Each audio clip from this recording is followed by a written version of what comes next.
right, welcome back, artists. This is a tutorial on FL03, audio effect automation. In this project, you're going to use some effects on an audio recording that you create with your microphone in FL Studio. You're going to automate those effects. What does that mean? That means you're going to make those effects automatically change over time. That's what automation is. It's when you are making something automatically happen that you program. In this case, we're going to automate some effects like reverb or delay that we can put on our voices or on any audio track that you want to put in. All right, let's get right into it. What are we going to do? We're going to get our project ready. We're going to set up our microphone for recording. We're going to go into Edison to record a track. We're going to take that track and we're going to add it to our mixer. Then we're going to add effects to that mixer channel. From there, we're going to automate the effects on our playlist. And finally, we're going to export the track. All right, let's get into it and check out how this is done. First, we're going to open up FL Studio. And you should see your channel rack and everything here. What we're going to do is we're going to start our project from new. So I'm going to go up here at the very top, go to File, go to New from Template, and I'm just going to use a minimal empty template. So that way you can see how to do this from the very start. So I'm just going to use an empty track here, and I can show you how you can create this from basically nothing. All right, step one, we've got our project all ready and set to go. Now we have to get our microphone hooked up. So you should hook up your microphone into one of the channels into your audio interface. From there, you're able to check the levels at least to see if there's some kind of signal. And from there, I'm going to choose one of these tracks right here to be my recording track. I'm going to use my first insert right here. So I'm going to right-click on the channel of this mixer. I'm going to rename it. I'm going to call it REC1 because it's my first recording track. I'm going to change the color of it to be red. And if you want, you could also put some kind of icon on there. So I'm going to go ahead and put a microphone on here. Or let's see. I'll just do the SFX here. That's fine. All right, so now I have this ready. If I wanted to rename it, I could do that. I'll just call it Rec1, and we'll put red on there. Oops. Here we go. All right, so it should be all set. Now I have my recording channel. In order to get this set up to where it actually goes with a microphone channel, over here on the right-hand side, you're going to grab on the top right up here. This is your inputs. So we're just going to grab one of the inputs. I'm going to use input 2. There we go. And now you can see that my voice is going through this channel. There we go. Perfect. And the next thing we're going to do is we're going to add an effect channel to this. So the effects can be found right over here on the far right. You'll see all these different slots. What I'm going to do is I'm just going to grab slot 10, the very bottom one here, and I'm going to choose Edison. Edison, of course, was an inventor in the early days of the technological revolutions, and he basically came up with the first device that recorded sound, or at least he was credited with it. Let's check this out. If you press the record button right here, then it'll start to record whatever you have going through your recording sample. So I'm just going to press record. And this is what my voice sounds like normally. And here's what it sounds like with some wild effects on it. All right. So here we go. I have my effects channel here. I've got everything recorded. I just pressed stop when I was done with my recording. I can choose to have just a certain section of this recording if I want to go into my playlist channel. But for now, I'm just going to take the whole thing. What I'm going to do is I'm going to put this into my playlist. There's 2 buttons up here at the top of Edison to do that. You've got this one, which lets you drag and drop the file into whatever program you want. This one right here will just insert it directly into my playlist. So I'm just going to click this, and you'll see that it appeared over here in my playlist, wherever my playhead was. All right, so there we go. We've got our audio track recorded and put in there. One thing to note, though, is that the audio track that you dragged in there created its own instrument in the channel. So if we go here and you look at your channel rack, you should see under the All section here, you should see this is your audio track that you currently have in there. And right now, it's in the microphone, or it's in the mixer slot 1. What we're going to do is we're going to click on that channel right here in my audio channel rack, and I'm going to press Control L, which is basically going to assign this instrument to a new track over here in the mixer. If you don't remember Control L, but you remember what you want to do with this, you can also find this in the menu. If you go over here to the top left and click on this little triangle right here, scroll down and you will see the assign selected to free mixer tracks, which is basically what we're doing with Control L right here. But this makes it to where if you have an instrument selected, how can you tell if it's selected? Well, it has this little green thing next to it here on the right-hand side. So as long as it's green selected right here, that means it's selected. And if you pin it to, or if you assign it to an audio track, or a mixer channel, then it will show up right here. So if I play back my project, I'm going to turn it into song mode up here, and then press play. And this is what my voice sounds like normally. And here's what it sounds like with some wild effects on it. All right. All right, so as you can see, the audio is going through the mixer channel right here. You can see that when I press play, the audio is actually passing through this channel, not through my recording channel. You can see that when it plays, and this is what my voice sounds like normally.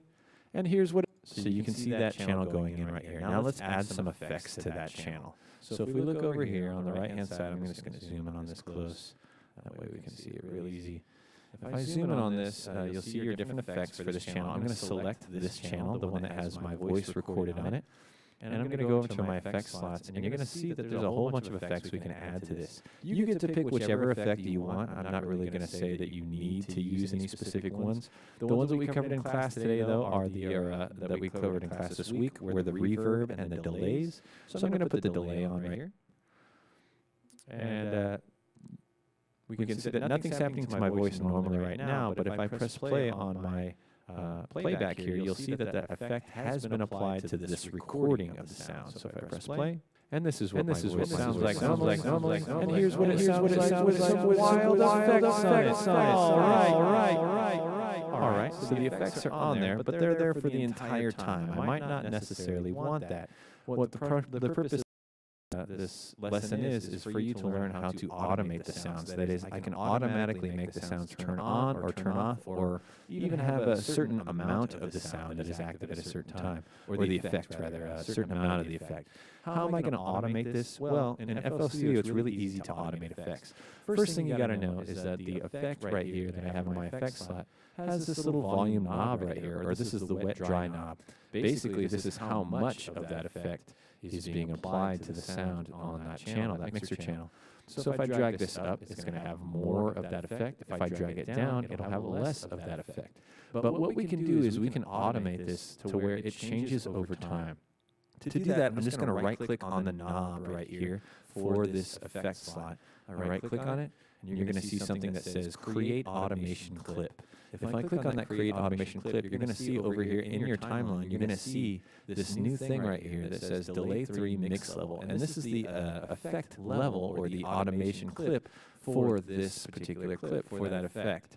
So right here you can see it's on full. It's at the very top. This line right here is saying that this is 100% on right now. If I wanted to change this, I could click and drag this to make it go down. And right here in the middle of these 2 points, I have a section where I can make it curve up or down.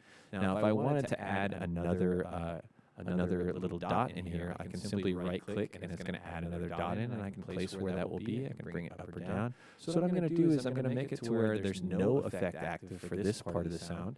And then once it gets in here, I'm going to just ramp this up and make it to where there's suddenly sound on there. So here we go. Let's hear what this sounds like now that I have zero effect up to this point. And then the effect starts to kick in. So let's see what this looks like when I press play. Or what it sounds like, rather. And this is what my voice sounds like normally. And here's what it sounds like with some wild effects on it. All right, so that's how we can get some effects to go in there. What I'm going to do is I'm going to make a second version, which is basically exactly the same thing, but I'm going to add a different effect on there. So let's see how it sounds if I put a different effect, and I automate that effect for the second channel here. I'm just going to go into my different effects that I have for this channel. I'm going to pick a different effect here. I'm going to use the reverb effect. And I'll make it a nice big room. I'm just going to click on this room and drag up, and that makes it a real big room, like a hallway or a theater or something like that. We talked a little bit about reverb and what it does, how it emulates the feel of a room. So we've got reverb right here. If you wanted to change all the parameters, you're certainly welcome to, but I'm just showing you how to automate this sound. So what am I doing? The same thing that I did before. I'm going to right-click on the knob for the effect wet level right here. I'm going to go over here to Create Automation Clip. You're going to see that automation clip appear here. I can cut this off or trim it however I want. I'm going to make it to where the reverb starts off at 0. And then over here somewhere, I'm going to add another point, and I'm just going to make it to where that reverb kicks on like so. So let's hear what this sounds like. I have my first effect automated here. I have my second effect automated here. Let's hear what the difference between delay and reverb are. And this is what my voice sounds like normally. And here's what it sounds like with some wild effects on it. All right. And this is what my voice sounds like normally. And here's what it sounds like with some wild effects on it. All right. The problem is clearly that the effects continue on. This is still turned on with the delay here. So what I can do is I can take this delay automation, I can stretch it out a little bit further, and right here, I'm going to add another point and turn off the effect over here so it doesn't blend in with my other one there. So I'm just going to turn this effect off at this point. There we go. So we can see that the delay is going to turn off right here, and the reverb should come back on. Let's go ahead and play it from this point. Wild effects on it. All right. And this is what my voice sounds like normally. And here's what it sounds like with some wild effects on it. All right. So there we go. This should be everything you need to know how to do in order to create your automation clip project. You can go ahead and save this. So to save it, I'm simply going to go up here and export it. Go to File. I'm going to save this project as FL03. That's Effect Automation. And then I'm going to go ahead and save this and export it as an MP3. I'll do the same. I'll just call it the same thing. I'm just going to save it in my music folder. I'll save it. And then I'm going to export it as both an MP3 and a FLAC. There we go. After you do that, you press Start. It's going to save your project, and this is what you're going to turn into me for full credit in Schoology. So you want your MP3, your FLAC file, and your FLP file all saved. And also you want to record a screencast of this. To do that, you press the Windows key and G, then you record your project being played in FL Studio. That's really what I'm going to look at when we look at them in class. So I hope this was helpful for you. I hope you have a lot of fun with this project and enjoy yourself.